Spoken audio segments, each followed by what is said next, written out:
अस्सलाम वालेकुम viewers, dailies पकवान में आज हम बना रहे हैं मैंगो स्क्वैश। आइए देखते हैं कैसे बनेगा। इसको बनाने के लिए हमने जो अज्जा इस्तेमाल करे हैं वो ये हैं। ये हमारे पास कैरी का मुरब्बा है, इसकी रेसिपी हम आपको अपने चैनल पे दे चुके हैं। ये तकरीबन 2 ग्लास बना रहे हैं हम, तो ये 4 टेबल स्पून है। 2 टेबल स्पून चीनी या आपकी मर्जी के मुताबिक, पानी और बर्फ़।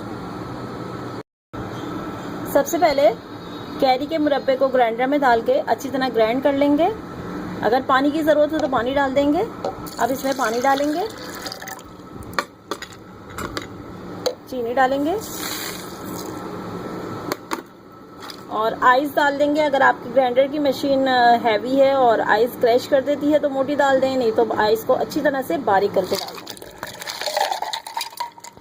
इसको अब हम अच्छी तरह से ग्राइंड करेंगे।